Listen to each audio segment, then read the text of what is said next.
results.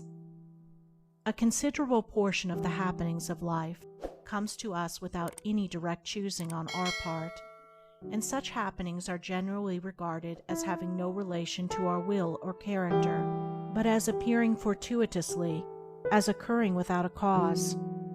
Thus one is spoken of as being lucky and another unlucky, the inference being that each has received something which he never earned, never caused. Deeper thought and a clearer insight into life convinces us, however, that nothing appears without a cause, that cause and effect are always related in perfect adjustment and harmony. That being so, every happening directly affecting us is intimately related to our own will and character, is indeed an effect justly related to a cause having its seat in our consciousness.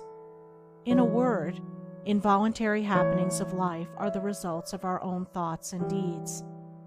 This, I admit, is not apparent on the surface, but what fundamental law, even in the physical universe, is so apparent?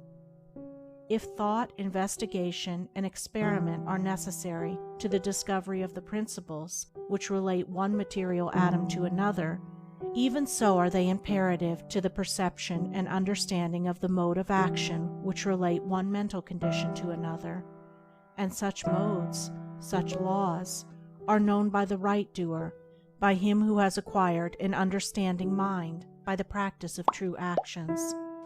We reap as we sow. Those things which come to us, though not by our own choosing, are by our own causing. The drunkard did not choose the delirium tremens or insanity which overtook him, but he caused it by his own deeds. In this case the law is plain to all minds, but where it is not so plain, it is none the less true. Within ourselves is the deep-seated cause of all our sufferings, the spring of all our joys. Alter the inner world of thoughts, and the other world of events will cease to bring you sorrow. Make the heart pure, and to you all things will be pure, all occurrences happy and in true order. Within yourselves deliverance must be sought. Each man his prison makes. Each hath such lordship as the loftiest ones. Nay, for with powers above, around, below, as with all flesh and whatsoever lives, act maketh joy or woe. Our life is good or bad, enslaved or free, according to its causation in our thoughts. For out of these thoughts spring all our deeds, and from these deeds come equitable results. We cannot seize good results violently, like a thief, and claim and enjoy them, but we can bring them to pass by setting in motion the cause within ourselves. Men strive for money, sigh for happiness, and would gladly possess wisdom, yet fail to secure these things, while they see others to whom these blessings appear to come unbidden. The reason is that they have generated causes which prevent the fulfillment of their wishes and efforts.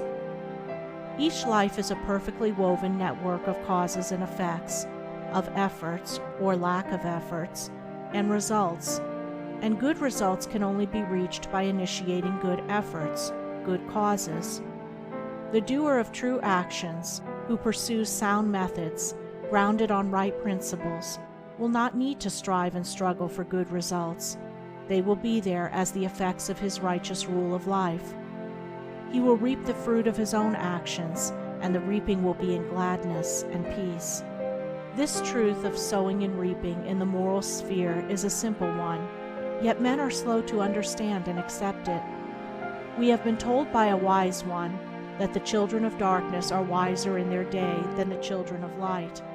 And who would expect, in the material world, to reap and eat where he had not sown and planted? Or who would expect to reap wheat in the field where he had sown tares, and would fall to weeping and complaining if he did not? Yet this is just what men do in the spiritual field of mind and deed.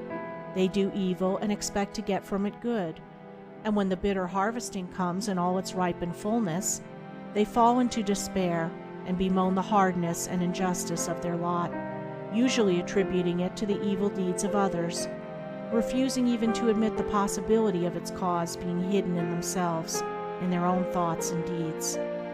The children of light, those who are searching for the fundamental principles of right living, with a view to making themselves into wise and happy beings, must train themselves to observe this law of cause and effect in thought, word, and deed, as implicitly and obediently as the gardener obeys the law of sowing and reaping. He does not even question the law. He recognizes and obeys it. When the wisdom which he instinctively practices in his garden is practiced by men in the garden of their minds, when the law of the sowing of deeds is so fully recognized that it can no longer be doubted or questioned, then it will be just as faithfully followed by the sowing of those actions which will bring about a reaping of happiness and well-being for all. As the children of matter obey the laws of matter, so let the children of spirit obey the laws of spirit, for the law of matter and the law of spirit are one, but they are two aspects of one thing, the outworking of one principle in opposite directions.